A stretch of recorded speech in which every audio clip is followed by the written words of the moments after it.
ಚಿತ್ರದುರ್ಗದ ರೇಣುಕಾ ಸ್ವಾಮಿ ಹತ್ಯೆ ಪ್ರಕರಣಕ್ಕೆ ಸಂಬಂಧಪಟ್ಟಂತೆ ವಿಡಿಯೋ ಕಾನ್ಫರೆನ್ಸ್ ಮೂಲಕ ವಿಚಾರಣೆಗೆ ಪವಿತ್ರ ಗೈರಾಗಿದ್ರು.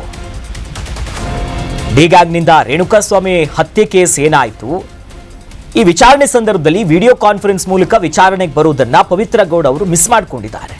ಯಾಕಂದ್ರೆ ಅನಾರೋಗ್ಯ ಕಾರಣಕ್ಕೆ ವಿಚಾರಣೆಗೆ ಪವಿತ್ರ ಗೌಡ ಗೈರಾಗಿದ್ದಾರೆ. ತೀವ್ರ ಜ್ವರ ಅಂತೆ, ಅವರಿಗೆ ಲೋ ಬಿಪಿ ಕೂಡ ಕಾಡ್ತಾ ಇದೆ, ಬಳಲ್ತಾ ಇದ್ದಾರೆ ಪವಿತ್ರ ಗೌಡ.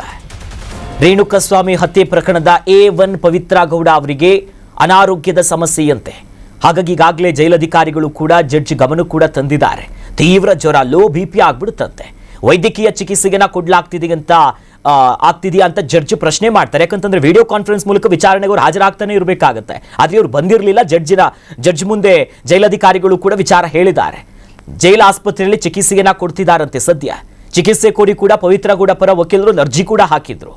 ಚಿಕಿತ್ಸೆ ಕೊಡಿಸೋದಕ್ಕೆ ಜೈಲು ಅಧೀಕ್ಷಕರಿಗೆ ಜಡ್ಜಿಗ ಸೂಚನೆ ಕೊಟ್ಟಿದ್ದಾರೆ. ಅವ್ರಿಗೇನು ಹೆಲ್ತ್ ಇಶ್ಯೂಸ್ ಐತಿ, ಅದಕ್ಕೆ ಟ್ರೀಟ್ಮೆಂಟ್ ಕೊಡಿ ಅಂತ.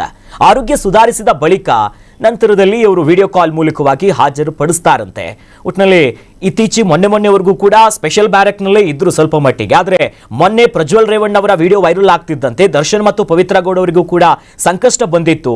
ಬೇರೆ ಬೇರೆ ಕೈದಿಗಳ ಜೊತೆಯಲ್ಲಿ ಅವ್ರನ್ನ ಬೇರೆ ಬ್ಯಾರಕ್ಗೆ ಹಾಕಿದ್ರು. ಅಲ್ಲಿಗೆ ಹಾಕ್ತಿದ್ದಂತೆ ಆರೋಗ್ಯ ಕೈ ಕೊಟ್ಟಿದೆ.